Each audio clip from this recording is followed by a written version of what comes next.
The Samurai's Garden by Gail Tsukiyama. No one spoke. The host, the guest, the white chrysanthemums, Ryota. Autumn. Tarumi, Japan, September 15, 1937. I wanted to find my own way, so this morning I persuaded my father to let me travel alone from his apartment in Kobe to my grandfather's beach house in Tarumi. It had taken me nearly 2 weeks to convince him. You would think I was a child, not a young man of 20. It seems a small victory, but I've won so few in the past months that it means everything to me, perhaps even the beginning of my recovery. Just before leaving, I bought this book of Japanese parchment paper to record any other prizes I might be lucky enough to capture. It opens before me now, thin sheets of sand-colored paper, empty and quiet as the beach below the village. Since I became ill last spring in Canton, I've had no time to myself. When I was too weak to continue studying, my instructors of Lingnan University ordered me home. My friend King accompanied me on the train and hovered over me all the way home to Hong Kong. I'll never forget the frightened look in my mother's eyes the day I returned. It was like an animal's fear for her young. I couldn't stop coughing long enough to catch my breath. When King and a manservant carried me up the concrete steps of our house, my mother stood in her green silk cheongsan, lips pressed slightly together in a straight line as if she were holding back a scream. Once home, I was constantly under her cautious eyes, and those of her old servant Cheng. The two women monitored my every move, as if I might wilt away right before their eyes. That's how they look at me sometimes, as though I were already a memory. I can understand their concern. My days were still punctuated by fevers in the late afternoon and a persistent dry cough. All through the thick, sticky summer, the heat made things worse. When my illness was diagnosed as tuberculosis by an English doctor, my mother sent a telegram to my father in Kobe. Her concern turned to dread, and she forbade me, my younger sister Penelope, whom I've called Pi ever since she was born, to enter my room. Every morning, Pi balanced on the threshold and smiled at me, looking smaller than her 12 years. There are 4 of us children in all. My older sister Anne and my younger brother Henry are now back at school in Macau. My parents gave us all Christian names at birth, since my father believes that it's an asset in the business world to be addressed with ease by Westerners. His import-export business thrives on such progressive ideas. It seems the apartment he keeps in Japan is more his home than our family house in Hong Kong. He makes his life in both places, and the way he bows low with eyes averted seems at times more Japanese than Chinese to me. By late July, the heat had settled in on Hong Kong, while my fevers advanced and retreated. A heavy stillness had descended on our house, as if everyone was moving in slow motion. My mother was even more nervous than usual. 2 days later, the news came around the radio that the Japanese had captured Tientsin and surrounded Peking. Hong Kong was stifling in August. Some afternoons I could barely breathe. My father wrote, "Send Stephen to me in Kobe. I will take him to Tarumi. The climate is drier there and the air is much fresher than in Hong Kong." My mother ordered Ching to prepare for my journey to Japan, while the Japanese occupied Peking and sent their warships to Shanghai. I hated to leave my family and friends, even though I hadn't been allowed to see them. I felt lonelier than ever. In some ways, I can't help thinking my time in Tarumi will be quite resembling that. At least the sea breezes are much more soothing than the hot and humid heat of Hong Kong. Late in August, the Japanese invaded Shanghai, where a bloody standoff continues. Thousands of refugees have fled China and have built their makeshift homes in the crowded streets of Hong Kong.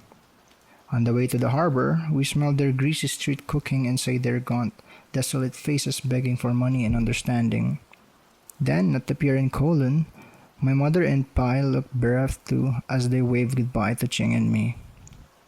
Only after she thought I had disappeared into the crowds did my mother lift her white lace handkerchief to her eyes. All the way to Japan on board the President Wilson, Ching refused to let me sit on the sun-drenched deck without wearing at least 3 sweaters. When we finally arrived in Kobe, she clung to me, whispering and hissing, "These are the Japanese devils who have driven our Chinese out of their homes."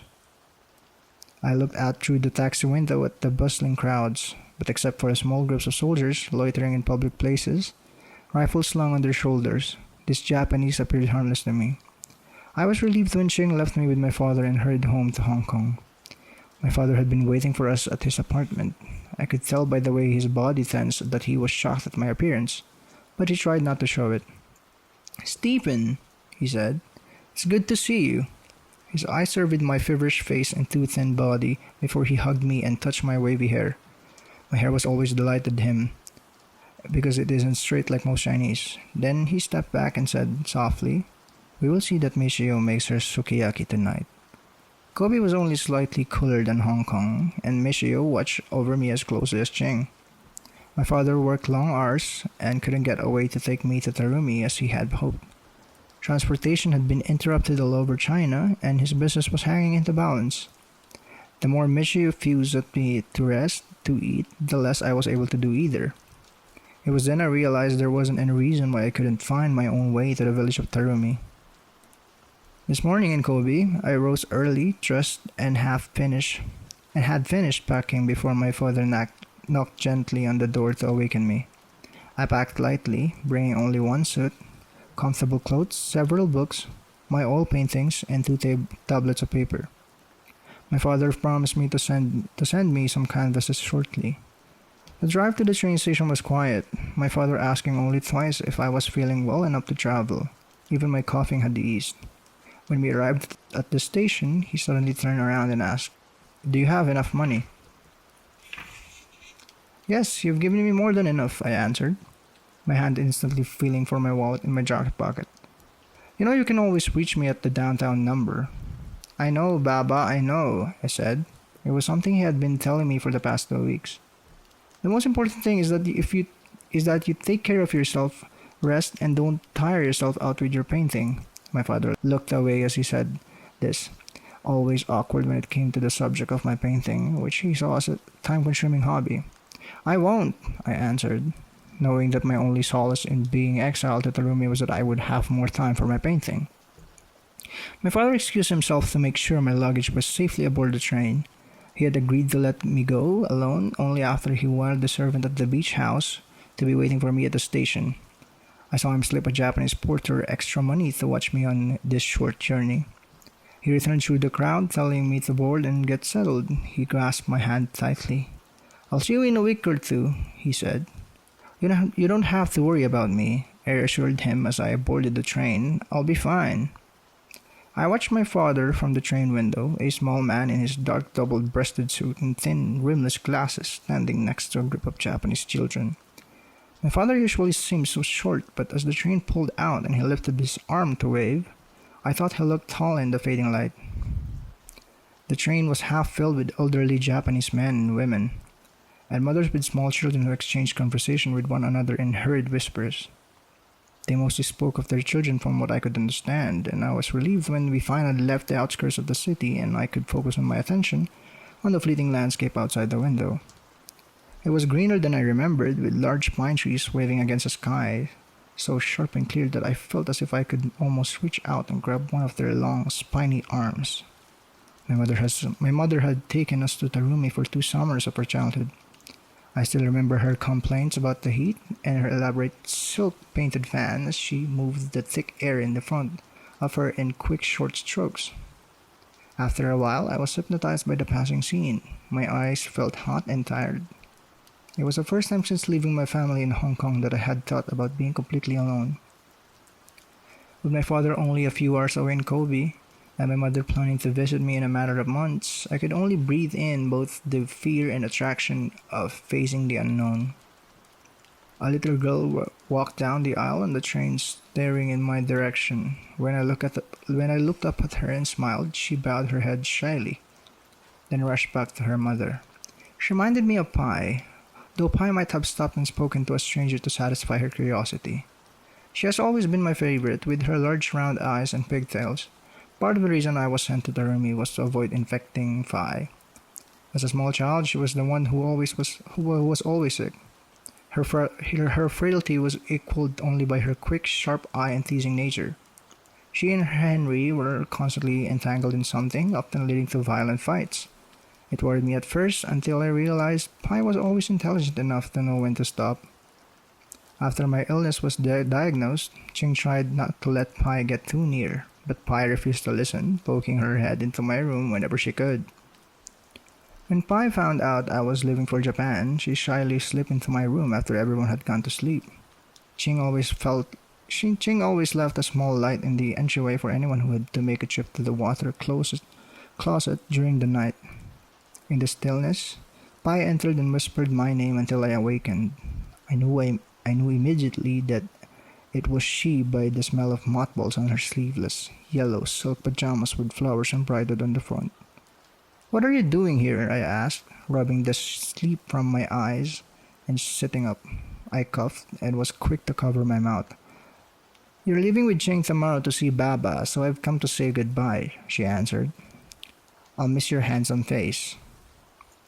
"You shouldn't be in here, you might get sick," was all I could say. I could see Pai smile in the muted light from the hall. She threw her thin, pale arms around my neck and kissed me on the cheek. Her lips felt cool against my warmth. "Go now," I said. "I'll see you soon." Pai reluctantly withdrew her arms and ran to the door. "I'll write to you," she said, closing the door and leaving me in the darkness. When the train blew its whistle and slowed down for the Tarumi station this afternoon, I waited until it came to a complete stop. All around me were the anxious movement of others gathering their belongings. The station itself was just a one-room wooden building set on a wooden platform. I looked about and saw several Japanese women in kimonos, waiting along with a couple of older men. I leaned back uneasily and searched my mind, unable to remember how Matsu, the caretaker of the beach house, looked. Our last visit had been years ago, and I only remembered catching glimpses of him as he went to about his duties.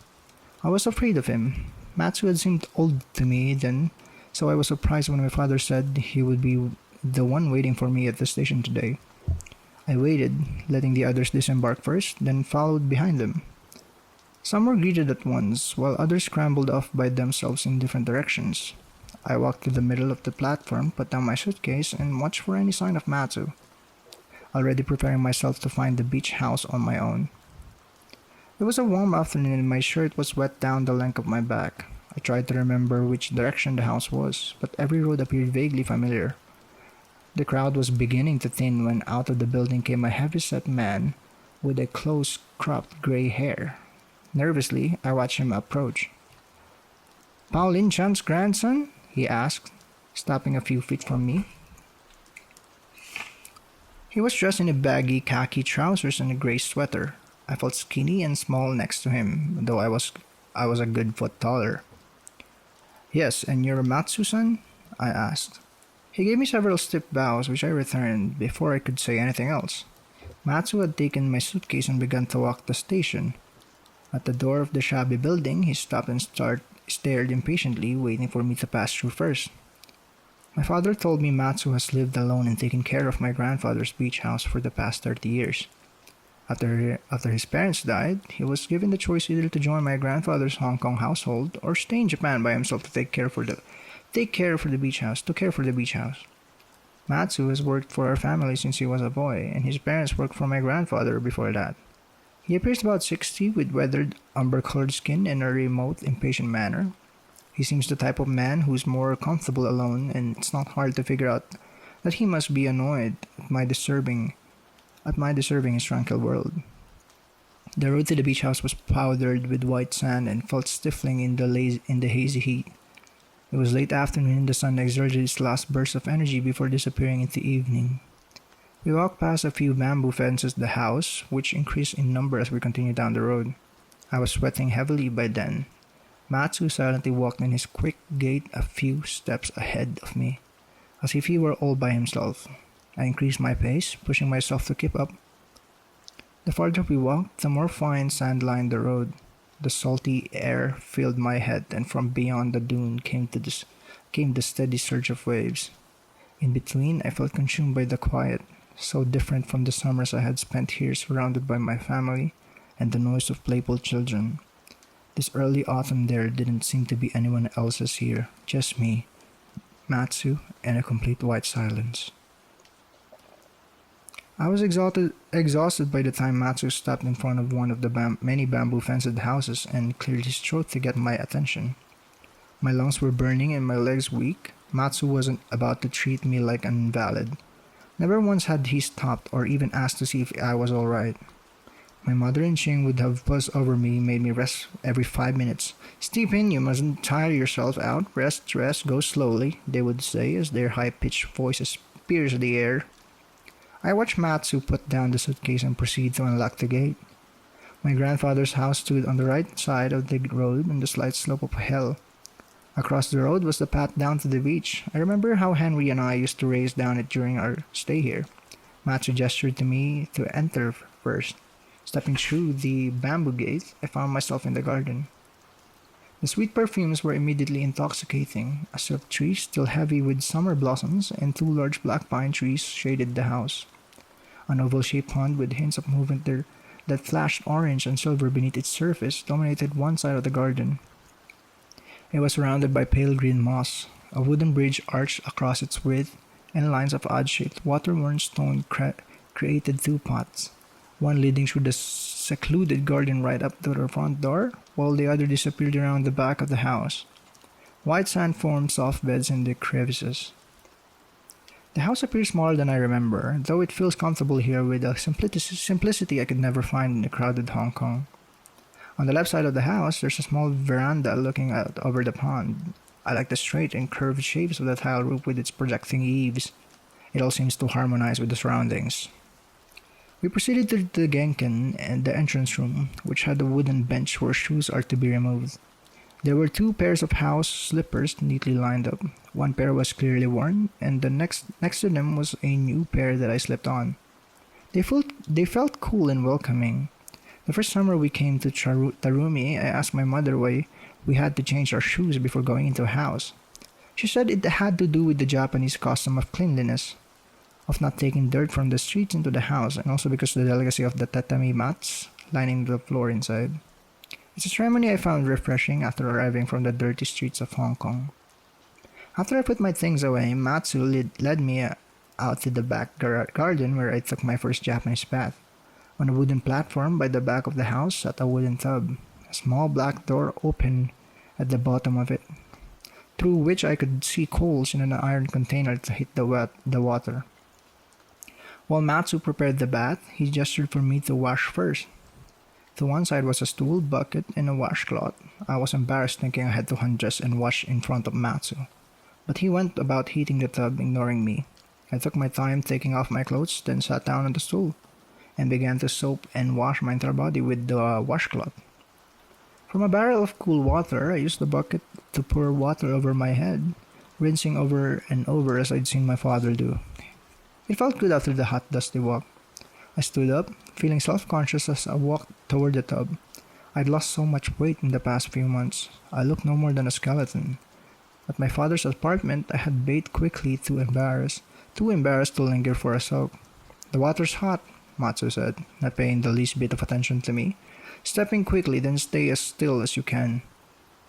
I stepped up onto the wooden platform, then lifted my leg over the side and into the tub. I let the rest of my body follow as water splashed out over the rim. Steam rose, surrounding me with the sweet fragrance of cedar. There was a smooth touch of the wood under my skin. The water was very hot, but when I sat perfectly still, as Matsu advised, my body calmed. Matsu stood to the side and almost smiled as I leaned back, letting the hot water embrace me.